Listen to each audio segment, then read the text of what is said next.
There's an interesting trend in the modern world. Powerful, successful men who place high value in relationships are gradually leaving the dating scene. They have all come to the same realization. Men have been losing the war against women, and here's why. Let's examine how dynamics change and fresh ideologies emerge. Things from the 1970s and 1980s began to alter following the free love fad of the 1960s. Women were abandoned in forums of the late 1990s and early 2000s. Freedom to express their genuine character began to emerge, and men had clearly learned how to understand female nature and use it to their advantage as art began to gain popularity. As time went on, communities and subreddits appeared. Social dynamics started to shift, and men all around the world debated about female nature and how horrible things have gotten as women began to receive increasingly more benefits for at least 8 years. As a result, the red pill emerged, went mainstream, and is a whole philosophy that has opened up. The things that are happening these days are mind-blowing. Once upon a time, wealthy guys were untouchable non-persons who have long enjoyed fame and power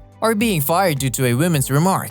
A lot of gurus and internet personalities have taken over, like Andrew Tate. These guys get banned because they make the red pill famous, and the media can't afford to have that. We are a place socially where women have supreme power over men. Even if you had years to accumulate wealth and connections, all it takes to bring you down is a woman's word. When you see people like Andrew Tate, a time when men all over the world see women for what they truly are, getting so many reactions and likes from all over the world, you realize this time is not that far away. And you realize why so many high-value men are choosing to leave the market. They have simply learned their lesson. Things have already altered in the male movement. There are many experienced, high-value men who want a happy family with a traditional mature wife, but that seems to be impossible these days, so they've come to this conclusion to have nothing to do with women. Most are happy to live a completely womanless life because they believe that mental ability supersedes the biological value that a woman can provide. When we are able to see beyond our biological inclinations and understand what is actually happening to us outside,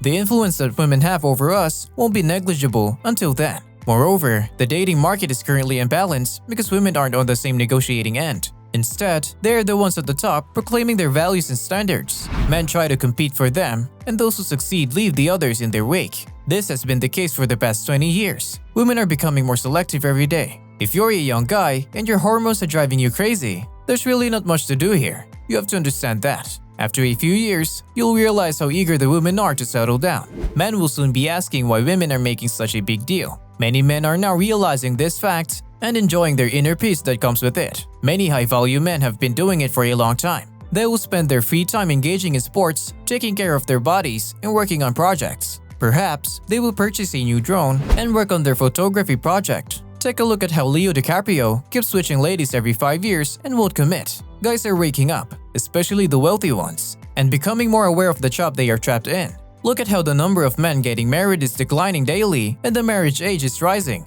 As a final point, I want to emphasize how ironic everything is in the quest for power and advancement. By passing discriminatory laws and making women the most powerful gender in the workplace and media, the top women have sacrificed their own power. But they have achieved the opposite by raising working-class men who will likely waste their lives doing nothing. In a way, women have contributed to the greatest men's rights movement in history because they treated a perfect ecosystem of bidders who could have given them perfect lives like a queen and pissed all over it. These men have since learned their lessons and quit the game. But guys, remember to stay MGT and don't put women on a pedestal because they are simply not worth it. So that concludes today's video. I hope you find it entertaining. Please like and do not forget to subscribe to our channel. Stay tuned for our next video.